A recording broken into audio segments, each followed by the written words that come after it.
నిన్ననే ముఖ్యమంత్రి సొంత నియోజకవర్గమైన కొడంగల్ మాజీ శాసనసభ్యుడు మళ్ళీ తిరిగి కాబోయే శాసనసభ్యుడు సోదరుడు శ్రీ పట్నం నరేందర్ రెడ్డి గారు వేదికపైన ఆసీనులైన మా సోదరిమణులైన కార్పొరేషన్ చైర్మన్లు సోదరి శ్రీమతి రజనీ సాయి చంద్ గారు, అట్లాగే వేదికపైన ఆసీనులైన ఇమ్తియాజ్ ఇషాక్ గారు, అట్లాగే మా సోదరుడు ఆంజనేయ గౌడ్ గారు, ఇంకా గెల్లు శ్రీనివాస్ యాదవ్ గారు, వాల్యా నాయక్ గారు, అట్లాగే మన బైకాని శ్రీనివాస్ యాదవ్ గారు, ఇంకా పేరు పేరున మా వెంకటేష్ గారు, తలకొండపల్లి మాజీ జెడ్పీటీసీ ఉప్పల వెంకటేష్ గారు, ఆలా వెంకటేశ్వర రెడ్డి గారు, దేవరకద్ర మాజీ శాసనసభ్యులు,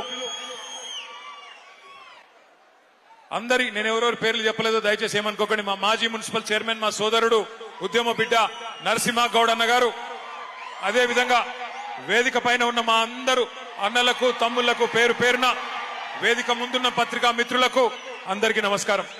జర్రనికి దండం పెడతా ఆగురయ్య పూలదల్లకు ప్లీజ్. నాకు తెలిసి ఇది పూల పండుగ బతుకమ్మ, కానీ కొద్దిసేపు ఆగు. ఇక్కడికి వస్తుంటే సోదరులు శ్రీనివాస్ గౌడ్ గారు, లక్ష్మారెడ్డి గారు, వెంకటేశ్వర రెడ్డి గారు మేమంతా కలిసి వచ్చినాం. వస్తుంటే అప్పుడే ఈ జిల్లా మంత్రి పక్కనే ఉండే కొల్లాపూరు ఎమ్మెల్యే ఈ జిల్లా మంత్రి జూపల్లి కృష్ణారావు మాట్లాడిన మాటలు మొన్న మధ్యనే ఏదో ఒక సభలో మేమందరం చూసినాం. ఆయన చెప్తున్నాడు ఎక్కడో ఆదిలాబాద్ లో, అక్కడ ఎమ్మెల్యే గారు అడిగినారు ఆదిలాబాద్ లో, కృష్ణారావు గారు మీరు మంత్రి కదా, మాకు ఫలానా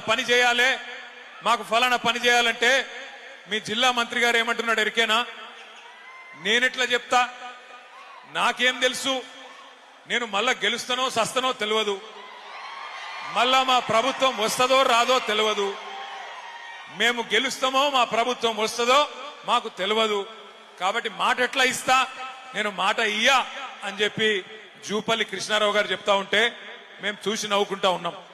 కానీ ఇక్కడికి వచ్చిన అచ్చంపేట బిడ్డలందరికీ తెలుసు, జూపల్లి కృష్ణారావు గారికి తెలియకపోవచ్చు మళ్ళీ ప్రభుత్వం వస్తుందో రాదో అని, కానీ ఇక్కడికి వచ్చిన అచ్చంపేట బిడ్డలకు తెలుసు మళ్ళీ కాంగ్రెస్ ప్రభుత్వం వస్తుందా పక్కానా? తిరిగి ఎవరు వస్తారు? ఎవరు వినబడతలేదు. కేసీఆర్ఏనా? పక్కానా? పక్కానటోళ్ళు ఒకసారి చేయలేవట్టండి అందరు.